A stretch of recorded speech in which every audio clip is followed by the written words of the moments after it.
Welcome aboard. It's time to grab your wave, swim out into the ocean, and pick that sales pipeline as it starts to peak over the horizon there, and see if you can ride along with it as we talk. Bring in the man who put the spring in spring baseball, Matt Hines. So, speaking of spring there, Paul, when last we chatted, you were lamenting the fact that there was actually water falling from the sky in Southern California. Has that crisis been averted? That crisis has passed. The sun is shining, all is good, and we try and forget about those dark days when it rains here in Southern California. Oh, man. Well, as we record this here today, thank you for those of you that are joining us on Sales Pipeline Radio Live as we record every Thursday at 11:30 Pacific, 2:30 Eastern.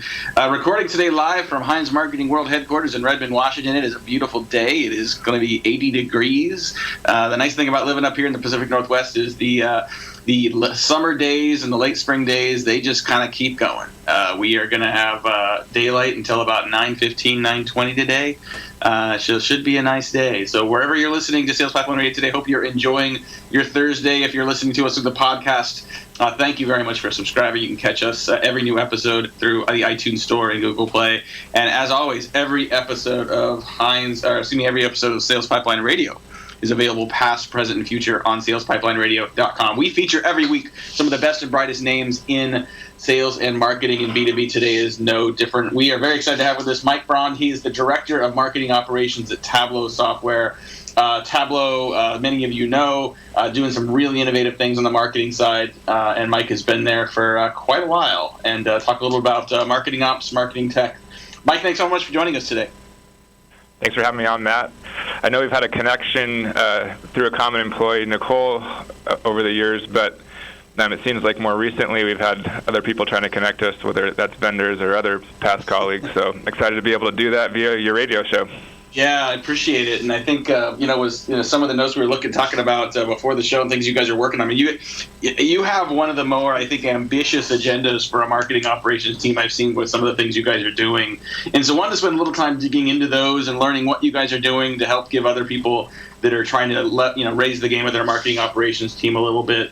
One thing I know we talked about is what you guys call cross-channel orchestration, and I think that I interpret that as the idea of taking what you're doing in marketing and ensuring that there is better, tighter integration of messages and offers across channels. Talk a little bit about what that looks like for you and what you're doing to get there. Yeah, I think this has a lot of movement in it right now, and you see a lot more technology popping up to try and support this idea. For us, cross-channel orchestration means a couple things. One, just that, trying to make sure that the different channels we're marketing across are going to be coordinated, delivering a similar message, feel. So that could be something that looks like the same experience and messaging on the website, from our emails, from our display ads, and would be a good example there. And then I think the other thing that is related and kind of falls into that same bucket for us is, with the giant MarTech space and stack that a lot of people are operating with, it's making sure that these tools are talking together. So you've got tools like usermind and lytics and different things that are allowing these SaaS platforms to kind of centralize in a hub and either action off of or create segments for and deploy out into those channels. And so just a lot of focus there and making sure that we're allowing systems to talk to each other and channels to talk to each other wherever we can. And how hard is that to do if you've got a larger marketing team and you've got different siloed channels? Is that something that is does that have to be driven by the top? Does that have to be driven by someone like yourself who can span across that? Or how do you sort of do the orchestration when you've got a matrix organization to begin with? It's a good question, and honestly, we're trying to figure it out as we go right now. We don't have this thing solved. We're in the middle of working this.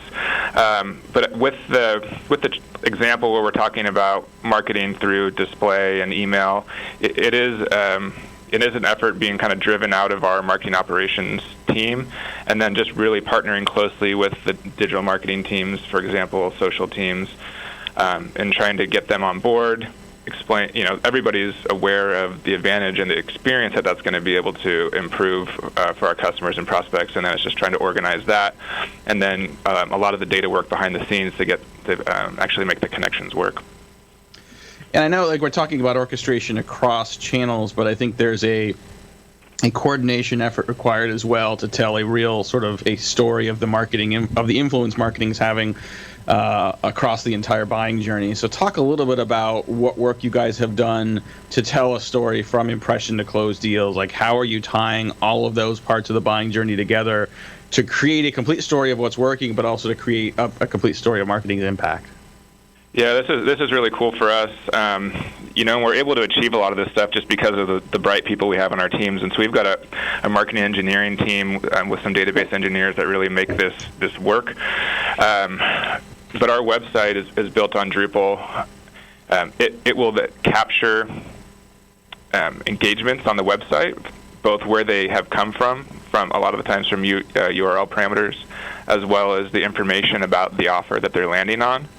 Store those interactions in almost like a Google Analytics style database, so you can really have that full anonymous visitor view. And we're an Eloqua shop, so Eloqua provides us a GUID, which is like essentially a cookie ID that's associated to all those interactions. And then as conversions happen, move into your marketing automation platform, and then move into your CRM, we're starting to associate, pass that GUID through to those contacts, allow that data to be joined there, and then through campaign membership in our CRM, which is Salesforce, tie those to our leads and contacts. And then as those leads and contacts become part of opportunities and deals in the CRM database, we're able to tie that whole picture together. So you've really got this website visitor database, you've got your conversion database in terms of leads and contacts, and then you've got your deals that are closing, and you're able to tie those three phases together through data points provided along the way. So a couple follow-up questions. I think a lot of people trying to make this attribution story end-to-end work. A lot of people say easier said than done. What have been some of the challenges you have faced or roadblocks you've faced along the way of building that journey, and that other people might want to be aware of to try to avoid? I'd say one of the biggest learnings is trying to get the whole ad impression part there, and we're still working on that part. That's a tricky part, and we're looking at creating almost just a total repository of every single ad that we have to be able to track that. Some other learnings that we've had, and some things to try and avoid, I'd say, is just understanding the limitations of the systems that you're working with. We're something like Drupal is open source, and you've got developers to be able to operate there. Something like a Salesforce or Eloqua has some limitations, and so a lot of planning and mapping out all the data scenarios is invaluable before you really get started in the execution phase. So we definitely had a couple bumps in that area, but have learned and are making some good progress in this area. And it'd be a lot easier if everything our prospects and customers are doing was done on digital, right? But there's interactions that are happening offline as well, whether it's through events, through the sales organization. How do you account for some of those offline interactions, and is there a clean way to include those as part of the attribution story? Yeah, I think there is. It's a good question, though. The offline channel, I guess you'd call it, needs to be a part of those different data scenarios that you're mapping out. And the way that we make that happen is just by providing another ID. So we have IDs all over the place to make this work, that is associated to a campaign level effort. So as those new leads get imported and associated to events, they also have an ID that then is tied back to campaigns, so we can understand attribution to a campaign level effort as well as to the offline channel of an event itself. Awesome. Well, we're talking to Mike Braund today. He's the Director of Marketing Operations for Tableau Software. And got just a couple more minutes before we got to take a quick break, but wondering if you can also talk about what you guys are doing with predictive lead scoring. I think predictive has been a frothy topic for a lot of B2B marketers the last couple of years, has been a difficult nut to crack for a lot of companies as well. And just curious, what's your approach to lead scoring as well as sort of predictive account selection for more of your named accounts? Yeah, I'm excited about this area. We've been longtime users of predictive for about 4 years, really using it as a mechanism to drop out low-level quality leads has been really valuable for us. So we produce a lot of traffic and new leads through our trial experience. we have operated with the belief of just allowing people to use the product freely without validating email address or anything like that. So, the product will sell itself. What that ends up doing is just creating a lot of leads where there's junk data. And so predictive lead scoring has really allowed us to scale out the identification of junk and really remove 10% of our lead volume globally while touching virtually zero revenue through predictive lead scoring, which has been really cool.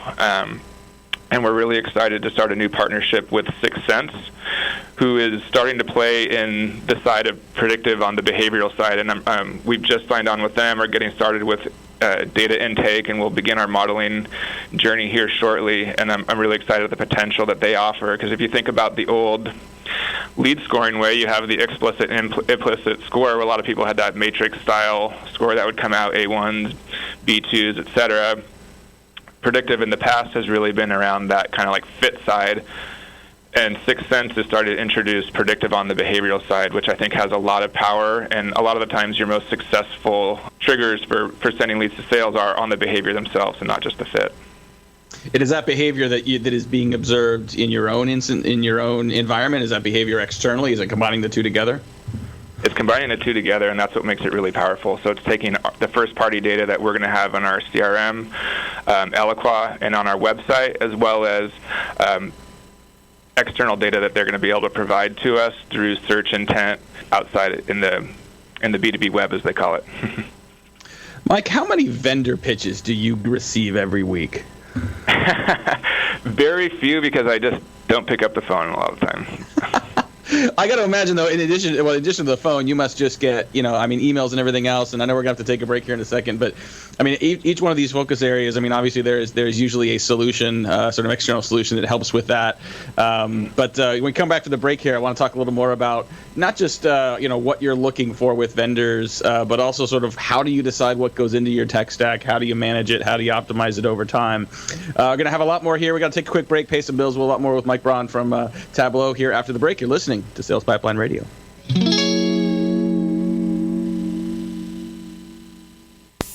In a world where the speed of innovation and change in B2B marketing has never been greater, the only thing bigger is the need for clarity, for a blueprint, for a guide to what's really working.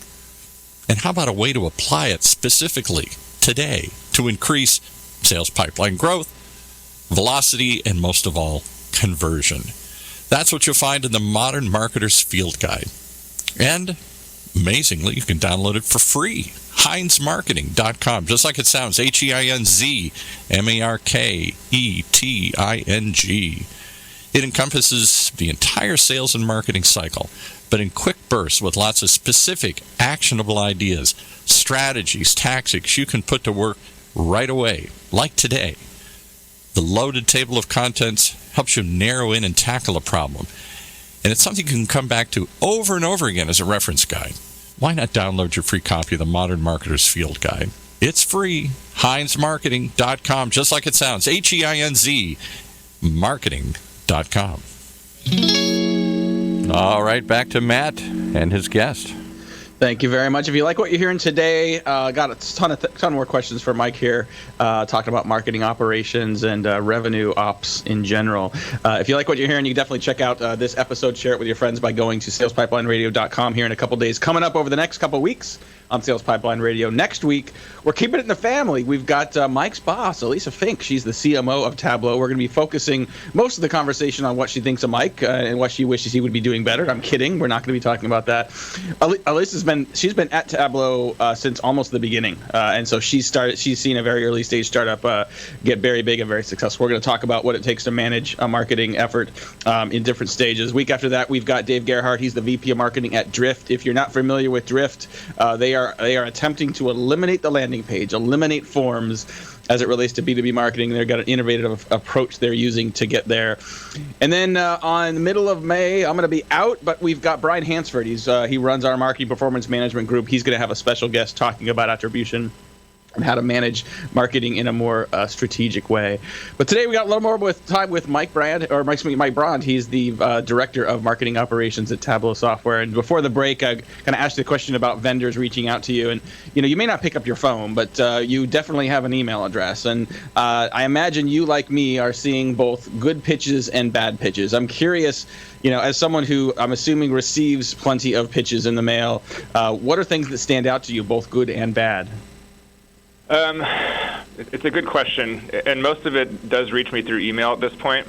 It's important to really understand, though, like as a marketing operations person, part of my job is to continuously be examining the MarTech space. And so marketing technology gets brought up to us through two ways, really, I think, of like one need and two opportunity. And I think we're talking a little bit more about the opportunity side here. And so, well, it's part of our job to be aware of what's happening in the space. Figuring out where we have opportunity comes along with that. And then as we start to get the sales pitches our way, emails and calls, being able to speak to how we can realize that opportunity is what will catch my eye. So maybe it's something about as simple as enriching data, how that's going to affect the rest of our story. We just talked about a bunch about predictive modeling, and the health of your data is so important there to really be able to have a strong model. And so if they can kind of expose lots of use cases and ways that their product's going to be able to have impact in there, as well as something I probably already have my eye on from examining the MarTech space, is where I'll usually latch onto and start to engage. Yeah, that makes sense. I mean, I was not expecting you to say you print out a copy of the marketing technology landscape of 6,800 products and just start circling companies you want to hear from, right? I think that focusing on where your need is what most companies do. How do you balance? And I know this can be tricky, but if you look at your operations and you say, where are we weak, or where are we manual, or we need to be automated? Where are the constraints in our funnel that we need to sort of make better? I mean, there's opportunity there, but how do you balance that with also, realizing that you don't know what you don't know, and knowing that, some vendors clearly are going to come in and maybe have some insights or a reframe that can help you as well. You could spend all day long taking those meetings, but you can't do that. So how do you balance those two, the push and pull of that? It's a good question. I don't know if anybody's perfect at that or has that part mastered. I mean, because honestly, a lot of what we do ends up getting brought up through need. It's need from our marketers. It's need from sales. Brought up, hey, we need to do this. How can we do this? I've heard about this. You get a lot of it that way, and that's usually kind of where you end up prioritizing. The fun stuff is where you get to recognize opportunity. And then propose some business value and make moves that way. But I'd say, a majority of the time it's coming through need of the business and then kind of diving into where MarTech might be able to fulfill that need. So Tableau continues to grow. The reach of Tableau and the size of your business and your customer base continues to grow.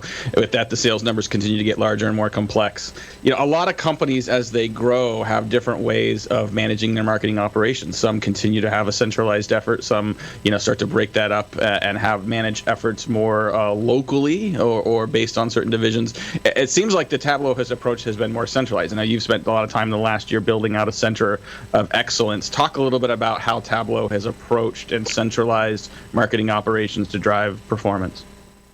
Yeah, this has been an interesting topic for me. I don't know if anybody follows any of the other podcasts, but about a year ago, I was on with the Relationship One podcast as we were really staffing this center of excellence 12 months ago.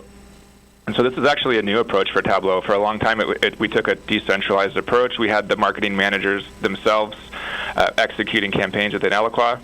But again, like you said, with the growth of Tableau, that was a different shop. That was a much smaller operations where you had generalists in positions. And as Tableau's grown, you have specialized people coming in and really being experts in certain areas. And part of that drove a lot of the decision to start centralizing the execution of marketing campaigns through Eloqua. And so that's what we did. We built a centralized team.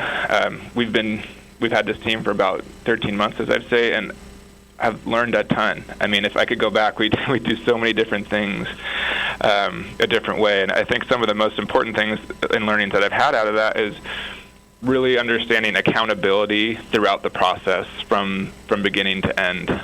And this might be a little bit extreme, but I think a good way to kind of paint the picture is it's you have marketers that are kind of like the Don Draper style marketer out there, and it's like how do you hold a Don Draper to a process? Because that's ultimately what you have to do to have a workflow that's successful in a centralized model. You have to have well-defined requirements and requests at the beginning with a timeline that's going to allow the shared resource teams to execute. So that's been an interesting challenge for us, and it's led us to starting to begin to staff a project management team here within marketing operations to help us manage that whole workflow, actually. So as Tableau grows, how do you manage the need for process and discipline and sort of and scalability with agility? Right? I mean, I think a lot of companies, as they grow and as they necessarily create sort of process and systems, it can also slow things down and actually hurt the ability to be nimble and agile. How do you strike that balance, and what are you guys doing to allow your marketing teams to continue to perform in an agile environment? Yeah, that's another one that we're kind of right in the middle of. So we took this big swing in the last year towards centralization, and to your point, that slows a lot of things down. So in recognizing that, a lot of the things that we're focusing on this year is figuring out where some of those like lesser tier campaigns can be brought back into the hands of the program managers themselves, and allow them to be self-sufficient in the way that they execute. And so we're adopting some different tools to allow us to do that. One that I'll mention is Campaign Launchpad from the Demand Gen team, where it's basically a UI that sits on top of Eloqua and offers some additional governance that you wouldn't have inside of Eloqua. You can lock down different parts of templates. You can say you can only send to a certain amount of people, and that allows us to put some work back in the hands of other folks so that they can be more agile and nimble, like you said, and execute within templated workflows. And then our big Tier 1 through Tier 3 campaigns, as we identify them, things like big product launches like we just did for Tableau Prep and our role-based offerings, we're still going to manage that whole huge, important execution from our centralized team. That's awesome. Got a few more minutes here with Mike Braund. He's the director of marketing operations at Tableau, and you mentioned earlier, and the things you wish you knew when you started some of these processes. So let's take the hypothetical and let's assume that in a couple months you're no longer at Tableau and you're member number one of a new marketing operations team at another B2B tech company. What are the things you prioritize first? I think, I look at Tableau as, one of a handful of companies that are really sort of at the leading edge of doing great marketing operations. Most companies are a lot further behind in the maturity curve. So let's say you join one of those companies. What are the things that you focus on that you look at to get done and to get built first? Definitely the CRM solution, and then the data model that needs to be put in place to capture everything from the lead side to campaign side to opportunity side, and really making sure that there's a solid data structure there, and that's going to get you started on the right foot. Normalized, clean data where you can control it. It really starts with the data for me, because a lot of these efforts are all pointing back to data. They're all pointing back to the need to have structured data and data that you can use, whether it's segmenting or modeling, like we referenced a little bit before, but that's definitely the first steps I take in making sure that whatever system we're using for CRM is able to support that. Awesome. Well, when Paul's starting to give me the scissors sign, I know we're out of time. We could keep going for a long time. I've got a bunch more questions I'd love to ask, but really appreciate our guest joining us today, Mike Braund. He's the the Director of Marketing Operations at Tableau Software. If you like what you hear today, definitely get a replay of this episode on SalesPipelineRadio.com here in a couple days. We will also post a highlight Q&A from this conversation up on HeinzMarketing.com. Join us next week. We're going to have Mike's boss. We're not going to talk about Mike, but we're going to talk about the evolution and growth of marketing with Alyssa Fink. She's the CMO of Tableau Software, and lots of great episodes to come. Definitely join us next week and every week. For my great producer, Paul, this is Matt Heinz. Thanks for joining us on another episode of Sales Pipeline Radio. You've been listening to another episode of Sales Pipeline Radio, brought to you from the good folks at Matt Heinz Marketing.